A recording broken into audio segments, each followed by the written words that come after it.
In the heart of Africa, an entire country was converted into machinery. Congo Free State was not conquered for settlement or defense. It was engineered for extraction. Rubber, ivory, profit. Human beings were not citizens or subjects, they were inputs. Villages became work camps, children became leverage, bodies became currency. Men were sent into forests with quotas they could never meet, and punishment was guaranteed whether they failed or not. Death was not a byproduct, it was policy. This was not chaos or accidental brutality, it was organized, recorded, and forced. A system where productivity was measured against suffering, and suffering was deliberately maximized. The outside world called it progress, civilization, development. Inside the Congo, it felt like something else entirely. A place where survival depended on obedience, silence, and luck, and where millions would disappear without names, graves, or witnesses. This is the story of how administration became annihilation. By the late 19th century, Europe was carving up Africa with confidence and speed. The scramble for Africa was driven by industrial hunger, raw materials, markets, prestige. European powers spoke the language of progress, Christianity, and order, but what they wanted was control. Maps were redrawn in conference rooms thousands of miles away from the people who lived on them. Africa was treated as empty space, its societies ignored, its complexity erased. Into this moment stepped Leopold II, a ruler of a small European nation with ambitions far larger than his country. Belgium lacked colonies, and Leopold lacked patience. He did not want shared control or oversight, he wanted ownership. Africa offered him something unprecedented, the chance to possess an entire territory as private property. Under the cover of international competition and humanitarian rhetoric, the Congo Basin was presented as an opportunity too strategic to question. Other powers were busy grabbing land, few stopped to ask how it would be ruled. The stage was set for an experiment in unchecked authority, where distance, greed, and indifference combined.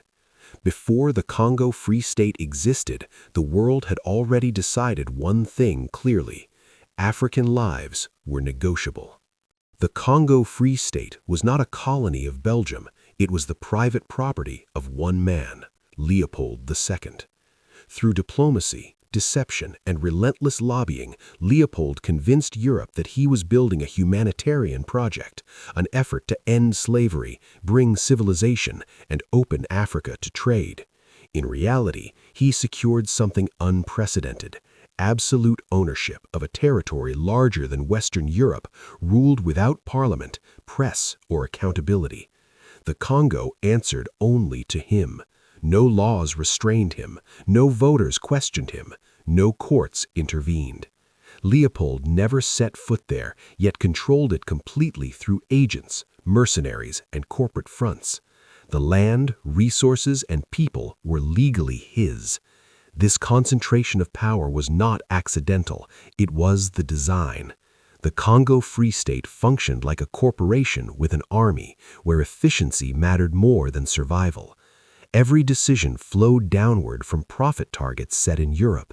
Violence was outsourced, responsibility diluted, blame erased by distance. Leopold did not need to be present to rule brutally. The system he created enforced his will automatically. In this private empire, cruelty required no personal hatred. It required only quotas, incentives, and the certainty that no one powerful would interfere. The Congo Free State was built on language carefully chosen to deceive. Leopold spoke of humanitarian missions, scientific exploration, and moral responsibility. He framed his rule as an effort to end Arab slave trading and uplift African societies. European newspapers repeated the claims, governments endorsed them.